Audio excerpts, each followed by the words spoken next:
একসময় সৌরজগতের নবম ও সবচেয়ে দূরের গ্রহ হিসেবে পরিচিত প্লুটো কি আবার সেই মর্যাদা ফিরে পাবে? এ নিয়ে নাসার প্রধান জ্যারেড আইজ্যাকম্যান জোরালো দাবি তোলায় নড়ে চড়ে বসেছে জ্যোতির্বিজ্ঞানী মহল। কিন্তু সূর্য থেকে গড়ে 3.7 বিলিয়ন মাইল দূরে নীরবে পড়ে থাকা আমাদের বেঁটেঘাটা চেহারার প্লুটোকে নিয়ে হঠাৎ এমন হইচই কেন? জেনে নেওয়া যাক পুঁচকে গ্রহ প্লুটোর গল্প। 1930 সালে মার্কিন জ্যোতির্বিজ্ঞানী ক্লাইড ডব্লিউ টাম্বাউ অ্যারিজোনার লোয়েল অবজারভেটরি থেকে প্লুটো আবিষ্কার করেন।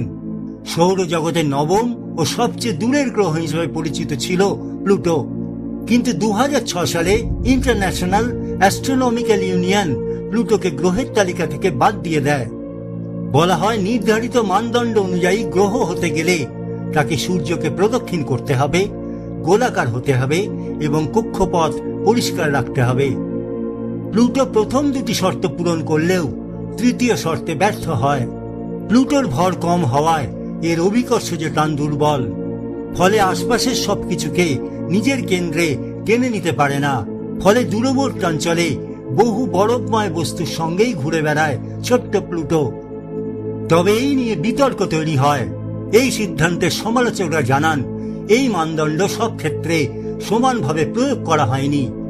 বলা হয় পৃথিবী ও বৃহস্পতি দুটিরই কক্ষপথে বিভিন্ন গ্রহাণু রয়েছে, তাহলে প্লুটোর ক্ষেত্রেই এত কঠোরতা কেন?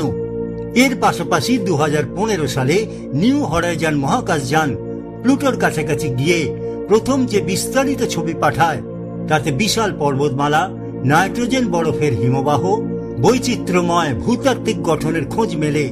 এতেই প্লুটো বিতর্ক ফের মাথাচাড়া দেয়। এবার নাসার প্রধান প্রকাশ্যে প্লুটোকে পূর্ণাঙ্গ গ্রহ হিসেবে পুনর্বহালের পক্ষে সওয়াল করায় নতুন করে আলোচনা শুরু হয়েছে বৈজ্ঞানিক মহলে। এই নিয়ে চর্চা হয়েছে মার্কিন সেনেটেও। এমন তথ্য দিয়েছে NDTV.com।